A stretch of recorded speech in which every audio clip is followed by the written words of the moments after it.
6 दिसंबर को बाबा साहब अंबेडकर का परिनिर्वाण दिवस था। डुमरांव से नवनिर्वाचित विधायक अजीत सिंह कुशवाहा का एक बयान आया। सभा को संबोधित कर रहे थे। ब्राह्मणों और ब्राह्मणवाद के ऊपर उनका बड़ा हमला था।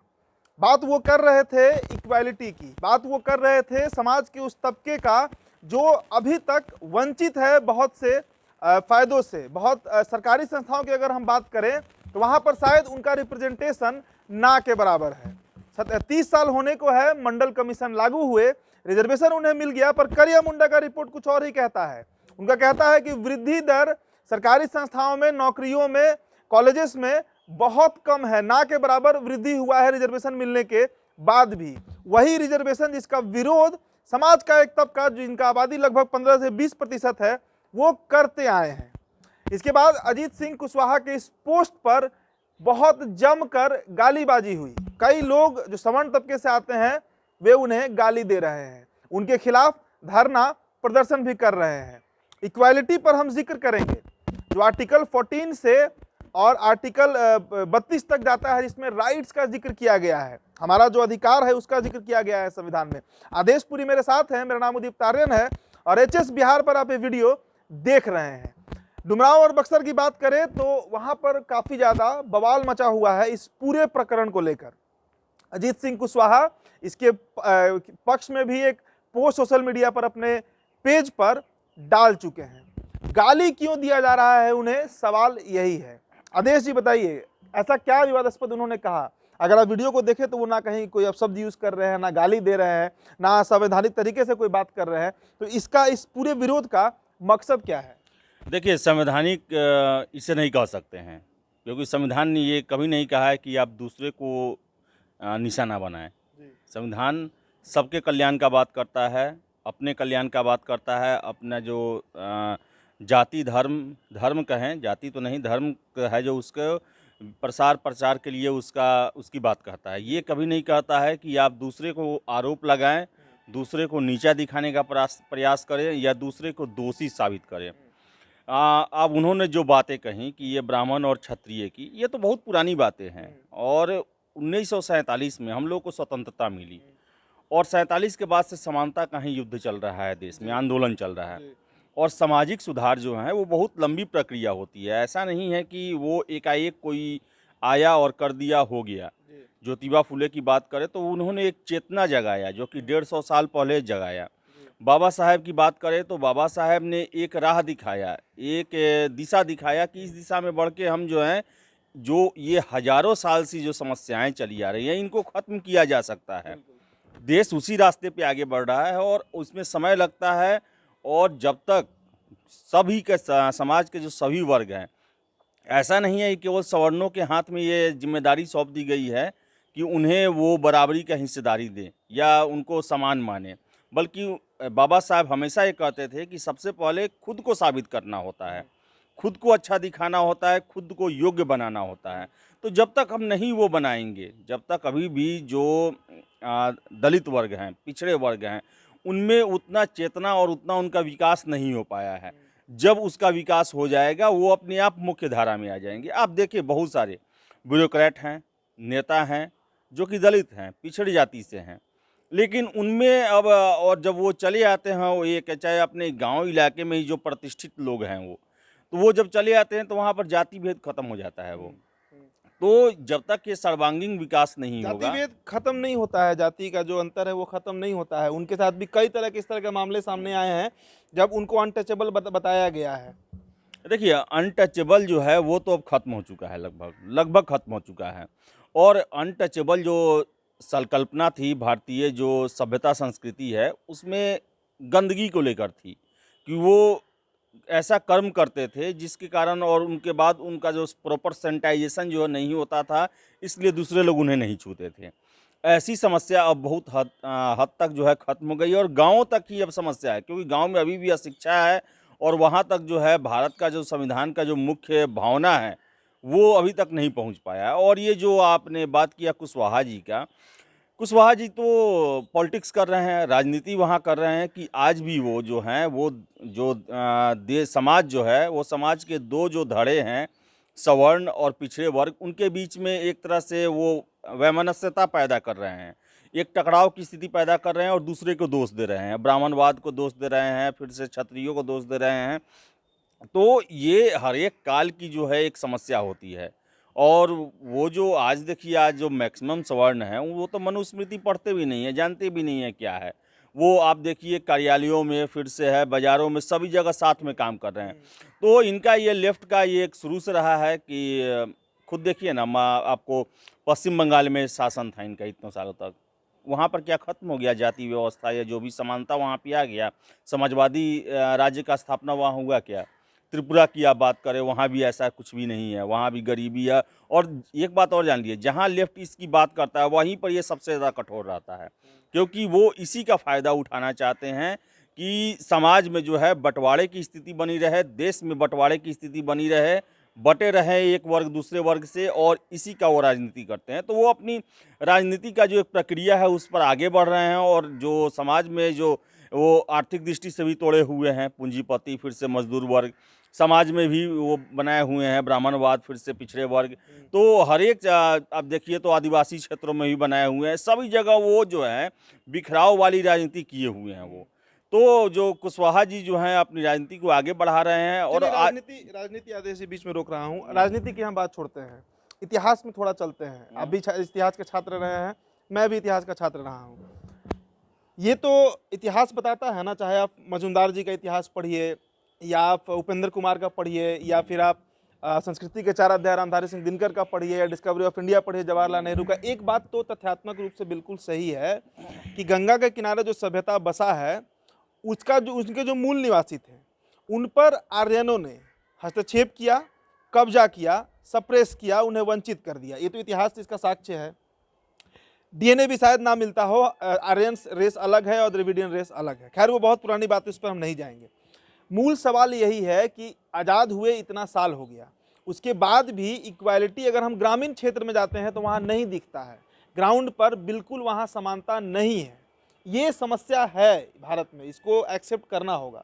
इसके लिए कोई भी पॉलिटिकल पार्टी हो, चाहे वो लेफ्ट हो, चाहे राइट विंग हो, चाहे आरएसएस हो, कांग्रेस हो, समाजवादी धारा हो, कोई हो, इसके लिए अभी तक काम तो नहीं किया गया ना। और इसी के खिलाफ ना वो बोल रहे हैं कि भाई सामंती व्यवस्था जो है, जो फ्यूडल लॉर्ड्स हुआ करते थे, जो ब्राह्मणवाद, एक सोच है ब्राह्मणवाद कि किसी को दबाना है, किसी पर कब्जा करना है, उसी के खिलाफ तो बोल रहे हैं ना अजीत सिंह कुशवाहा। उन्होंने तो किसी जाति विशेष पर टिप्पणी नहीं की, उन्होंने किसी व्यक्ति विशेष पर टिप्पणी नहीं की, उन्होंने कोई अभद्र भाषा का प्रयोग नहीं किया। देखिए, सबसे पहले तो आपने आर्यों की बात की, तो आज तक ये क्लियर नहीं हो पाया है कि आर्य कहाँ से आए थे। ये अभी तक जो है ये विवाद का विषय बना हुआ है। और रही बात गंगा घाटी पर आकर बसने की, तो जो पृथ्वी है और इतिहास है वो स्थानांतरण और एक जगह से दूसरे जगह बसने का इतिहास बना हुआ है। ऐसा नहीं है द्रविडियन जो है वो यहीं से पैदा हुए, उनका भी एक जगह से दूसरे जगह जो है प्रचार प्रसार हुआ है। भले ये हो सकता है कि आर्यों के आने से पहले हुआ हो, तो इस पर हम ये दावा नहीं कर सकते हैं। और रही बात जो आपने कही कि जो गांव में, तो जाति व्यवस्था तो भारतीय संस्कृति का एक बहुत बड़ा सत्य है, इसे काटा नहीं जा सकता है। और जातियों को जो जातों में जो कल्चर है, जो शादी ब्याह है, जो उनका अपना एक रिवाज है, उसे तो कोई दबाने की बात नहीं कहता है, उसको तो ख़त्म करने की बात नहीं कहता है। बस केवल बात होती है समानता को लेकर। और समानता जो है उसमें सबसे बड़ा जो मुख्य जो प्रश्न आता है वो आर्थिक स्थिति को लेकर आता है, आपके शिक्षा को लेकर आता है, और आपके जो है रहन सहन के तरीक़ों को लेकर आता है। अगर इस पर आपने समानता प्राप्त कर लिया तो ये सारे जो जाति बहुत महत्वपूर्ण नहीं रहती है। अम्बेडकर साहब ने कहा था कि जितने भी दलित हैं वो शहरों में बसें। क्यों बसे शहरों में? क्योंकि शहरों में जो है जातीय व्यवस्था कमज़ोर है। यहाँ पर आपके आर्थिक क्रियाकलाप के आधार पर जो है आपके रिलेशन तय होते हैं। तो ये गाँव में अभी तक नहीं आई है। लेकिन ये भी आपको याद रखना होगा, भारत गाँव का देश है और गांधी जी जो हैं ग्राम स्वराज्य की बात करते हैं। तो ये जो जातीय व्यवस्था, ये भारतीय सभ्यता संस्कृति का एक बहुत ही महत्वपूर्ण अंग है। अलग बात है कि सवर्ण जातियाँ जो हैं वो अपने आप का विकास ज़्यादा कर पाईं और उनका सारी व्यवस्थाओं पर अपना अधिकार रहा, और इस कारण जो है वो दलित आगे नहीं बढ़ पाए। लेकिन 1947 में भारत को आज़ादी मिली, 26 जनवरी 1950 को संविधान लागू हुआ। उसके बाद से देश में एक समाजवादी व्यवस्था की स्थापना की गई है और अंतिम जन के विकास की बात की जा रही है। और बहुत बड़ी भागीदारी आप देखें तो पीवी नरसिम्हा राव के बाद से और अटल बिहारी वाजपेयी के बाद जो है कोई भी देश का जो है प्रधानमंत्री वो सवर्ण नहीं बन पाया। आज भी 20 से अधिक स्टेट के जो मुख्यमंत्री हैं वो अन्य पिछड़े वर्ग या दलित कोटि से ही आते हैं। तो अगर आरक्षण की बात करें तो राज्यों में लगभग 70% तक आरक्षण दिया गया है। और अगर योजनाओं की आप बात करें तो सामाजिक कल्याण पर सबसे ज़्यादा खर्च किया जाता है। इनके बावजूद भी अगर नहीं हो पा रहा है उनका विकास और वो मुख्य धारा में नहीं आ पा रहे हैं तो इसका मतलब है कि हमारे कार्यप्रणाली में कुछ दोष है।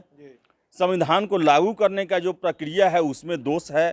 उसका फिर से जो है समीक्षा जरूरी है, उसमें परिवर्तन जरूरी है। और फिर जो उनके नुमाइंदे बन के आते हैं, जो उनके प्रतिनिधि बन के आते हैं, चाहे वो विधानमंडल में आए चाहे संसद में आए, इसका मतलब वो केवल मलाई खाने का काम करते हैं और उनके नाम पर राजनीति करते हैं। तो इन सभी बिंदुओं को समझना पड़ेगा और केवल दोष देने से नहीं होता है। आप इतिहास में जाए तो इतिहास में बहुत सारे जो हैं वो शोषण किए गए हैं, बहुत तरह के शोषण किए गए हैं। मुगलों के द्वारा शोषण किए गए हैं, जमींदारों के शोषण किए गए हैं। फिर से आप अलाउद्दीन खिलजी का बात करें, उन्होंने भी बहुत जो जमींदार थे चाहे फिर राजा महाराजा थे सबके साथ शोषण हुआ है। ऐसा नहीं है हम किसी एक को बोल के ये कर दें कि उनके साथ शोषण हुआ है, वो एक कालखंड का प्रॉब्लम था। लेकिन जब आंदोलन चला, जब ज्योतिबा फुले आए, फिर से आप पेरियार की बात किए, तो ये लोगों ने एक उनकी आवाज़ों को आगे रखा और यही आवाज़ जो है भारतीय स्वतंत्रता संग्राम के साथ साथ जुड़ के चला। और यही कारण है कि 1950 में जब संविधान लागू हुआ तो पंथ निरपेक्ष की संकल्पना की गई, समाजवादी राज्य स्थापना करने की बात की गई, फिर से मिश्रित अर्थव्यवस्था अपनाया गया कि जिसमें सबका कल्याण हो सके। तो हम ये नहीं कह सकते हैं कि हम विमुख हैं। और आपको मैं बता दूं कि भारत का संविधान जो बनाया गया तो अंबेडकर साहब की सबसे प्रमुख भूमिका थी, लेकिन संविधान के अध्यक्ष जो थे वो राजेंद्र बाबू थे, सवर्ण थे। संघ संविधान समिति के अध्यक्ष जवाहरलाल नेहरू थे, पंडित थे वो जाति के। और संविधान जो आज कहा जाता है कि जो दलित हैं, जो पिछड़े वर्ग हैं, उनका सबसे बड़ा एक मजबूत जो है आधार है, तो वो संविधान में उतना हक अम्बेडकर साहब को सवर्णों ने ही दिया और उनके दिए गए प्रोविज़न को उन्होंने ही पास करवाया और मजबूती से संविधान सभा में रखा। तो ये जो है किसी पर आरोप देकर, गाली देकर हम आगे नहीं बढ़ सकते हैं, बल्कि मिलजुल के आगे बढ़ सकते हैं। और ये कुशवाहा जी का जो बयान है, लेफ्ट जो है उनकी जो शुरू से राजनीति जो रही है वो अलग राजनीति रही है, लड़ाई की राजनीति रही है और वर्ग संघर्ष की राजनीति रही है, और उसे हर एक जगह वो इम्प्लीमेंट करना चाहते हैं। और इसी का परिणाम है कि फिर से वो बयानबाजी किए। और जो भी लोग जो आज समाज में उतना कट्टर जाति व्यवस्था अब नहीं देखते हैं या फिर जिनको पर आरोप लगाया जाता है वो तो गालियाँ देंगे ही उनको। स्वाभाविक है, जब आप गालियाँ देंगे, आप जो विचार जो एक सोच का एक नाम देके जो है थोपते हैं पूरा जाति पर ही। ब्राह्मणवाद आप सोच की बात करते हैं, कौन ब्राह्मणवाद सोच में आता है? फॉरवर्ड ही आते हैं ना, कोई दलित तो नहीं आता है उसमें। अगर वैसा ब्राह्मणवाद का बात किया जाए तो रामविलास पासवान ब्राह्मणवाद, मायावती हैं, काशीराम है, बहुत सारे लोग हैं वैसे जो कि आज सामंतवाद की तरह बैठे हुए हैं और फिर से उनके बहुत सारे फॉलोअर हैं और वो जो बोलते हैं उनको ही लोग मान लेते हैं कि यही जो है सच्चाई है और यही सच है। तो ब्राह्मणवाद वो भी हुआ, लेकिन उनका वो ब्राह्मणवाद नहीं है, उनका जातीय आधारित ब्राह्मणवाद है। तो इसलिए उनका गाली सुनना तो स्वाभाविक है। और वो भी बिहार में, डुमरांव में भी वो जो वर्ग संघर्ष की स्थिति है वो बना के रखना चाहते हैं ताकि उनको फायदा मिले। चलिए, सबको मिलकर आगे बढ़ना होगा, आदेश जी का यही कहना है। मुझे याद है इसी बक्सर जिले के रेलवे स्टेशन पर मेरी मुलाकात हुई थी एक अनुसूचित जाति के व्यक्ति से। ट्रेन में हम साथ सफ़र कर रहे थे, पटना आ रहे थे। उन बुजुर्ग थे, उनसे मेरी बात होने लगी तो इतिहास का बात निकला। हमने उनसे सवाल किया कि आखिरकार भारत इतना लंबा गुलाम क्यों रहा, क्यों गुलामी का एक लंबा दौर भारत को झेलना पड़ा। उन्होंने बड़ा सटीक जवाब दिया था। उन्होंने कहा था कि सिर्फ और सिर्फ क्षत्रिय ही थे जो युद्ध करने के लिए तत्पर थे और उनकी संख्या कम थी। फिर मेरा सवाल था कि आखिरकार आप लोग आगे क्यों नहीं बढ़े उस युद्ध में, राष्ट्र के लिए आप लोग क्यों नहीं स्टैंड लेते हैं। तो उन्होंने बड़ा सटीक जवाब दिया था। उन्होंने कहा था कि दिल्ली के गद्दी पर चाहे मुगल बैठे, अंग्रेज बैठे या कोई क्षत्रिय बैठे, हमारा काम निर्धारित था, हमें गंदगी ही साफ करना है। तो उस परिस्थिति में हम किस राष्ट्र के लिए लड़े, किस हक के लिए लड़े और क्यों लड़े, ये सबसे मूल सवाल है। राष्ट्रवाद की भावना किसी व्यक्ति के अंदर तभी आएगी जब उस राष्ट्र से उसे वो तमाम अधिकार मिलेंगे जो अन्य लोगों को मिल रहे हैं। इसलिए मिलकर चलना ही भारत के नवनिर्माण और आने वाले भविष्य के लिए सही होगा। यही बात आदेशपुरी का भी कहना है। आप बने रहें जस बिहार के साथ, चैनल को सब्सक्राइब कर लें। वीडियो अगर आप हमारे फेसबुक पेज पर देख रहे हैं तो हमारे वीडियो को शेयर करें, पेज को लाइक और फॉलो करें। धन्यवाद।